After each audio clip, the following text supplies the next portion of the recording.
మహాభారతంలో ఎంతోమంది గొప్ప యోధులున్నారు, కాని విధి చేతిలో దారుణంగా ఓడిపోయిన వాళ్లల్లో అందరికన్నా ముందు గుర్తొచ్చే పేరు కర్ణుడు. అసలు కర్ణుడి జీవితం ఒక విషాదాంతం అవ్వడానికి కారణమేంటి? అతన్ని వెంటాడిన ఆ 3 శాపాల వెనక ఉన్న కథేంటో ఇప్పుడు వివరంగా చూద్దాం. మన పెద్దవాళ్ళు ఊరికీ అనలేదు కదా, తింటే గారెలే తినాలి, వింటే భారతమే వినాలి అని. ఎందుకంటే అందులో ప్రతి కథ మనల్ని ఏదో ఒక రకంగా ఆలోచింపజేస్తుంది. అలాంటి ఒకానొక కీలకమైన మనస్సుని పిండేసే కథే కర్ణుడిది. సరే, ఇక కథలోకి వెళ్దాం. పాండవులు, కౌరవులు వాళ్ల శిక్షణ దాదాపుగా పూర్తయ్యే దశలో ఉంది. కాని అప్పటికే వాళ్ల మధ్య ఆధిపత్యపోరు మొదలైపోయింది. హస్తినాపుర సింహాసనం ఎవరిది అనే అసలైన పరీక్షకు రంగం సిద్ధమవుతోంది. ఇక్కడే అసలు సమస్య మొదలైంది. పాండవుల వైపునుంచి చూస్తే వాళ్లలో పెద్దవాడు ధర్మరాజు కాబట్టి ఆ హక్కు తనకే దక్కుతుంది. కాని దుర్యోధనుడు అస్సలు ఒప్పుకోలేదు. ఏమన్నాడు? ఇప్పుడు మా నాన్న రాజు కాబట్టి ఆ తర్వాత వారసత్వంగా ఆ సింహాసనం నాదే అని గట్టిగా వాదించాడు.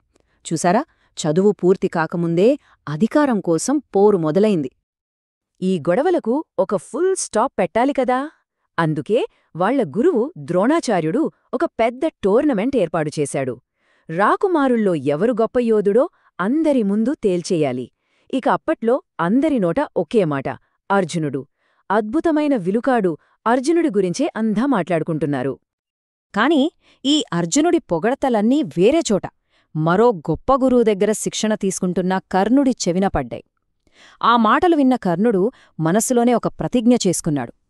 అర్జునుణ్ణి సవాలు చేసి ప్రపంచంలోనే గొప్ప యోధుడు తనే అని నిరూపించుకోవాలని గట్టిగా అనుకున్నాడు.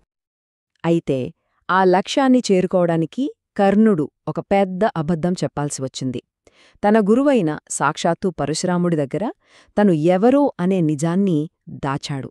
పాపం, ఆ ఒక్క అబద్ధమే తన జీవితాన్ని తలక్రిందులు చేస్తుందని, తన పతనానికి మొదటి మెట్టు అవుతుందని ఆ క్షణంలో కర్ణుడికి తెలియదు.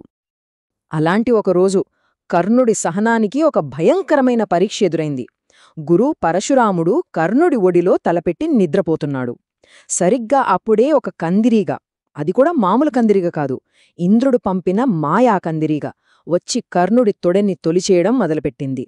గురువుగారి నిద్రకు ఆటంకం కలగకూడదని కర్ణుడు ఆ నరకయాతనని పంటి బిగువున భరించాడు. కదలలేదు, మెదలలేదు. కాని ఆ రక్తం తగిలి పరశురాముడు నిద్రలేచాడు. చూస్తే కర్ణుడు రక్తమోడుతున్నాడు. అప్పుడాయనకు అసలు నిజం అర్థమైంది. ఇంతటి నొప్పిని ఒక బ్రాహ్మణుడు తట్టుకోలేడు. ఇది కేవలం ఒక క్షత్రియుడికే సాధ్యం.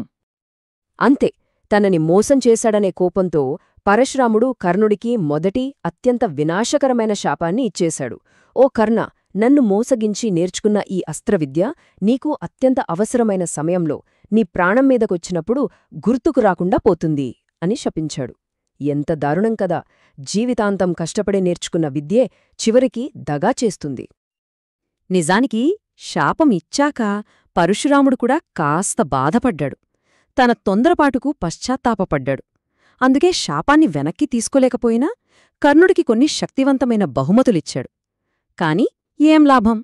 అవి అతనికి సహాయపడతాయేమోగాని తలరాతనైతే మార్చలేవు కదా. సరే, మొదటి శాపం కథ ఇది. ఇక గురువు దగ్గర్నుంచి ఆ పోటీకి బయల్దేరాడు కర్ణుడు. కాని దారిలో విధి మరోసారి అతడితో ఆడుకుంది. ఈసారి ఒక విషాదకరమైన ప్రమాదం రూపంలో.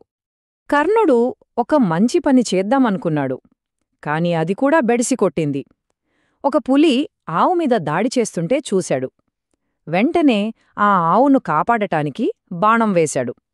కాని పాపం, అది నిజమైన పులి కాదు, మళ్ళీ ఇంద్రుడి మాయ. ఆ బాణం గురితప్పి నేరుగా వెళ్లి ఆవుకు తగిలింది. అక్కడికక్కడే ఆ ఆవు చనిపోయింది. ఇంతలో ఆ ఆవు యజమాని, ఒక పేద బ్రాహ్మణుడు అక్కడికి వచ్చాడు. తన జీవనాధారమైన ఆవు అలా చనిపోవడం చూసి తట్టుకోలేకపోయాడు.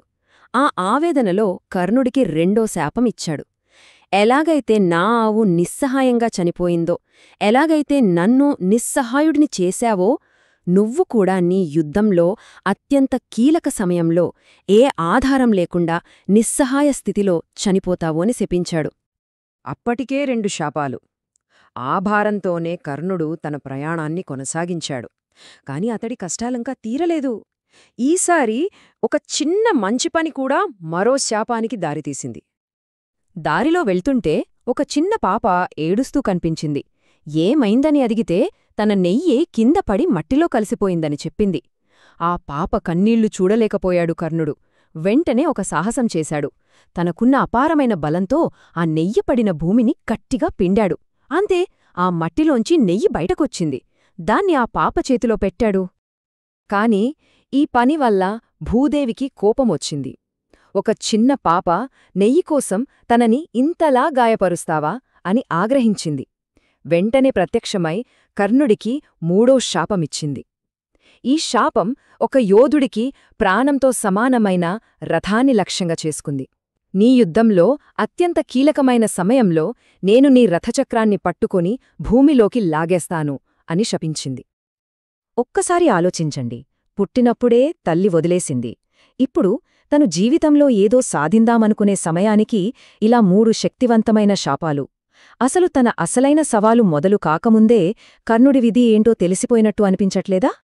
ఈ 3 శాపాలని ఒకసారి కలిపి చూస్తే ఎంత పక్కాగా ప్లాన్ చేసినట్టున్నాయో చూడండి. గురువు శాపం వల్ల కీలక సమయంలో అస్త్రవిద్యం మర్చిపోతాడు. బ్రాహ్మణుడి శాపం వల్ల నిస్సహాయంగా చనిపోవాలి. ఇక భూదేవి శాపం వల్ల ఆ సమయంలో తన రథచక్రం భూమిలో కూరుకుపోతుంది. అన్నీ కలిసి తన అంతాన్ని నిర్ధారించాయి.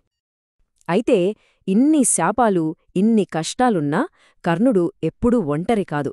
అతడి వెనుక ఒక అదృశ్య శక్తి ఎప్పుడూ ఉండేది. ఒక శక్తివంతమైన దేవత తనని కంటికి రెప్పలా కాపాడుతూనే వచ్చింది. శాపాలు తన విధిని రాస్తే ఆ విధి నుంచి తనని చివరి వరకు కాపాడిందెవరు? అదే కర్ణుడి కథలోని అసలైన రహస్యం.